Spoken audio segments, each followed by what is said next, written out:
Welcome to the Triple Take Reviews podcast, where we review movies. I'm your host, Imaya, and I'm here with my co-host, Akshita and Kristania. Have you ever thought of creating a kissing booth with your friend for a school fundraiser? On today's episode, we will be reviewing The Kissing Booth. So, The Kissing Booth stars Joey King and Jacob Elordi in a teen comedy romance movie. The main characters are Elle Evans, Lee Flynn, and Noah Flynn. Lee and Noah are siblings. They're brothers. I think they're a year apart. And Elle and Lee are best friends. They were born same day, same time, from like two best friends. So like it was really like the perfect like best friends right there. And when they were 6, they came up with these rules. And the rules range from like ways that they could like apologize to each other and forgive each other quickly to like relatives are off limits to date. And the 9th rule, which is relatives are off limits to date, that plays a big role in the first movie, because specifically our main character Elle, she has this little crush on Lee's older brother Noah.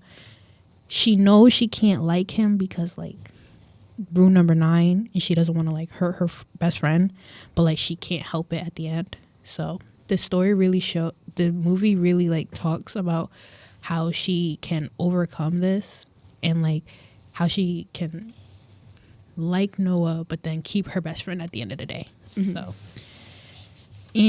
like what we're gonna like start off with are like the funny moments. And in my opinion, there are a bunch of funny moments in this movie. I've had to pause it several times because it's just like I need to take a break. I feel like the first funny moment is at the beginning when she has like a pet malfunction. So at their school, they have uniform, and Elle accidentally rips her uniform pants, and now she has to wear a super short skirt to school, which attracts all unwanted attention. I'm pretty sure it was like the first day of school. Yeah. So that was not good. No, it wasn't. And then like it was so funny because not only the principal but also her best friend, they were like, "Oh, your pants ripped? Well, where are your backups?" My backups are at the cleaners. And then she was like explain to them that since they're at the cleaners, she didn't have any other. And they're like, "What about your backups?" And then she just had to continue telling them like, "These are my backups." And it was just like, that was funny because it was just like she had to repeat it not only with her best friend but with her principal at that. Yeah, because she got like dress coded for. She started hyperventilating in the office. She was like, "I've never been in trouble before. Like, oh my God, am I going to get expelled?" That was like a funny moment because she was over exaggerating. Another funny moment to me was at the party where like she gets like, first of all, Noah told her not to show up. All right. She was like, "Well, you got to learn to be disappointed in life." So she shows up to the party. And they're neighbors. So their house is right next door. So you don't know why he expected her not to show up to a party. So she shows up. And early in the movie, though, we met these girls called the OMG girls, Olivia, Mia, and Gwen. And they're like the popular mean girls of the school. And so they're also at the party. And so during this time, they're like, "Oh, you need to get Noah on the fundraiser. Like, if you don't do it, we're not doing it." And so she's like, "Okay." So she goes over to Noah. He says no. And then at that point, she just goes back and she's like, "You know what? Forget it." And starts just drinking like so much. And it's so funny because then she's dancing. And the really funny part was when she was like the life of the party at one point, where she was in the middle of it and she was just like throwing her hands up and everybody was copying her. That was a pretty funny part to me. And the yearbook guy with his phone every 2 seconds yelling yearbook or taking pictures. And at the end you get to see some of the pictures, but like he was pretty funny throughout the movie, even though like the characters thought he was like annoying. And like Elle wanted Noah for the fundraiser because her and Lee are part of like student council at their school, and they had to come up with a really fun fundraiser to raise money. And their idea was to do like a kissing booth and get like the most attractive guys from school to do it, so people would want to like pay and do it. So all of the OMG girls were like, "Oh, get Noah," but Noah says no in the beginning. Yeah. And so I actually thought they were gonna like make like the actual like kissing booth part a little more into the middle of the movie, but it was kind of surprising to me that it was like really like in the beginning. Mm-hmm. And so while like the whole kissing booth moment, so like specifically, okay, wait, yeah, one of the kissing booth moments were like the Mia girl, I think, when she was up to like do like kissing with her with the blindfold on, she was she had kissed like the so-called like nerd, right? And then later on in the movie, when it was, I think, Olivia's turn, the blonde, she was like, oh my god, who would do that, who would kiss him? But I just found it like so ironic because like the Mia girl like kissed him before, and it was just like now she was acting all disgusted now seeing him. Mm-hmm. And that was kind of funny. I don't know. That's like funny when they're trying to get people to do the kissing booth, because Mm-hmm. like who really would want to? Because the only way she convinces the girls like to do the kissing booth is if like, Noah. she gets like And then when she got like those girls, because like they thought Noah was gonna do it, but they didn't know for sure, so they still did it. But then when they got the girls to do it, they got like a bunch of other kids to do it because they're, oh wait, the most popular girls are doing it, so we should do it too, type thing. Or like they gotta follow the trend type of thing. No one in that school is creative or something. A really important part actually is during the time of the kissing booth, when the Olivia girl felt that she didn't want to kiss the nurse, she went in the back and she was like, oh my god, I don't want to kiss him because like who would do that? And then they were like, all three of the girls at one moment just had that same thought in their mind to send our main character Elle out in the blindfold.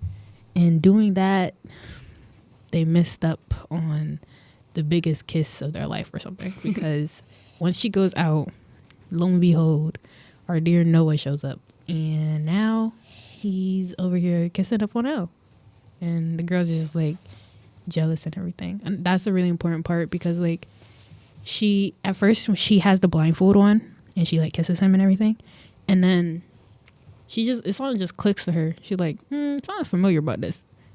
Take the blindfold off. She's just surprised that it was Noah. Yeah. That's a really important part, because that's really like the beginning of everything, because that's when they like really like learn the feelings that they have for each other, and they don't know whether they should act upon these feelings or like leave them to like die down slowly. And it's like also interesting when Lee finds out. So Noah's younger brother, Elle's best friend, finds out because he's obviously hurt. Because he broke rule number 9. And yeah, I could see you hitting the mic. Yeah, that's definitely an important part, because like they've been best friends literally their entire lives, and they've gone through everything together, and they felt that like these rules that they had made for each other were to like kind of like protect each other in a way. And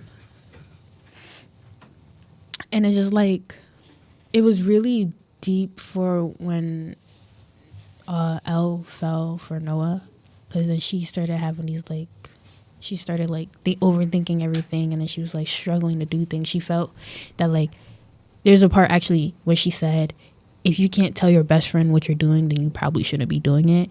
I really like felt for her right there, because it's like she's going through so much right now, because she wants to follow the rules and like be true to her best friend and actually like do like stick to it, like not break a rule, because it's kind of like breaking trust. And then but she wanted to love Noah, she wanted to like be with him, while still being best friends with him. Yeah, she just like couldn't choose, and it like kind of hurt me and everything, because she was really struggling, and she didn't really have anybody to talk to, because then her father didn't really want her to date Noah, and she did. At the end, he even says that he doesn't like accept what they're doing, he can't support them, but whatever Elle believes is the right choice, she's gonna have to make on her like by herself. It's just like this part's a little bit sad, because Lee and Elle were like best friends. Like they hung out all the time, especially all those arcade scenes where they played that game like Dance Dance Revolution together. Like, that's an important part, because I'm pretty sure like in like the later movies, that's something. Yeah, I was on the verge of watching the other two last night, but it was already late. But so there was also another moment where they like highlighted one of the rules. I don't remember exactly which one, but they highlighted it and it was like, oh, you have to forgive your best friend if they give you an ice cream. And she showed up to school with the ice cream, and she was like, you could see that she was crying, and you could see that she's like hurt, and then she's like holding her on the ice cream right here, and he takes it just to throw it away. Like that hurt me. I was like, damn. But they eventually like make up at the arcade. She comes to the arcade and like explains how much their friendship means to her, but like also how she still wants to like Noah, and I think that's when everything kind of gets back. Yeah, but then later on, she was like, so at their birthday scene, so after like the prom. All right, let's actually skip to the prom. So during the prom part, they were like, when they were going through like the memories and everything from like the yearbook guy, all his pictures that he took. When they were going through all of that, they were like, hold on, let me collect my thoughts real quick. They were like looking back on the times. So like they had a bunch of pictures. They had pictures of Noah when he was on the field. They had pictures of Elle when she had paint covered in her and she was in the boys' locker room. They had pictures of just like all the fun moments they had throughout high school, so they could look back on that and like feel like happy and everything. Mm-hmm. And then one of like the main parts would be the kissing booth. And so that was at the end, and where like where Lee had got up there with his girlfriend and they kissed, and that was like a really happy moment there. But then when Noah walked out, Lee kind of like had this look on his face again where it's like, oh my god, like what is he doing? He needs to like go somewhere. And I feel like Elle saw that, and she knew that like she couldn't be with him right there, because like Lee is still her best friend at this moment. They just made up, and she doesn't want to like break that trust again. So she walks back home. And I was surprised she walked all the way back home. I was like, man, I thought you were just going to go outside and like have a talk with the girlfriend. But nah, girlfriend stopped at the door and she walked herself. I was like, whoa. But yeah, I was just like, oh, bro. And then to skip to the birthday part, where like she's there with her best friend and they look like they're having a good time, but you can see underneath all of that she's hurting. And then when she goes in the house saying that she can't take it no more, that's when her best friend and her finally talk it out and understand that like these rules that they made, they were 6. They were still young.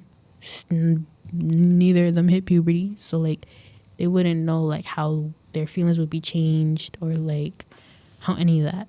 So I feel like when Elle had to explain that to Lee, she was like, you gotta accept this, because at the end of the day, it's not changing. And if you can't accept that change, then you can't like be my best friend or be a part of my life anymore. And I was like, man, you clock your teeth. But they like eventually get back to being best friends, which is all good. Yeah, that is really. And then like he ended up helping them at the end too with the whole like switcheroo. But you know that surprised me, the whole switcheroo part, when like I was like, all right, I need to go see Noah before he leaves. Mm-hmm. And then he's like, yeah, you could drive the car.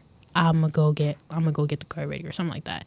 And then when she gets in the car, she's like, thank you so much for helping me. And then it says like, the subtitles are on for mine, so it said that Lee said, nah, it's all good.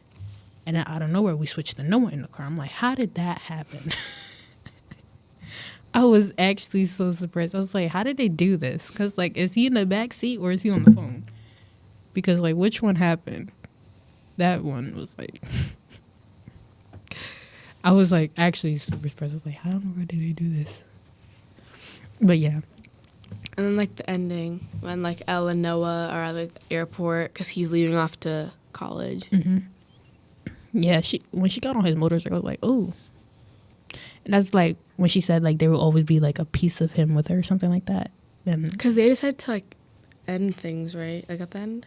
Did they? I don't know. But like I was like, the trailer for the next movie said like, oh, we didn't break up. But then it talks about how like the long distance relationship between them. And I was like, so they didn't break up, they're still together. All right. No. Mm-hmm. But she still like chooses herself more, but like hopes for like him in the future a little bit. Yeah. Because I think it's a little bit hard now because she's still a senior in high school. But then like the next movie is when she gets to college too. Yeah, it's like right now she's just like, it's good that she's taking time to like really take care of herself, knowing that all this went down while she was a junior or a senior. She was a junior and Noah was a senior. Yeah, so like she's a junior moving on to being a senior, and it's like she's already going through. She got school, and then she got like other things going on outside. Like it's good that she's also trying to take care of herself at the end of the day. An overall feel for the movie. What do you think? I liked it. I think there was a good mix between romance, but then also like the best friend aspect of it. That was a really big thing. Yeah, my overall feel for the movie, I really liked it as well. I like the way that they like, I like the romance part as you said, but then I also like the way they were like also kind of like the message that they were trying to give to like the people watching was like, even though like you may feel that your best friend or your boyfriend are important, at the end of the day you also need to take care of yourself, because it's just like, if you don't take care of yourself, how do you expect to like take care of this relationship and like move on healthily? So like I really liked that message from the movie. Recommendations. I recommend this to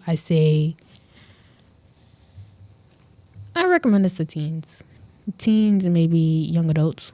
So Like even if you're younger, I feel like you could still watch it, but like you might not understand like the whole thing of it, but like, you still watch it. But I feel like as you're like teens, you'll understand like the importance. yeah, I feel like I would maybe like a few younger kids or whatever, but like you said, they wouldn't really understand like the emotional aspect of it. They would just be like, oh, it's a romance movie and they're kissing.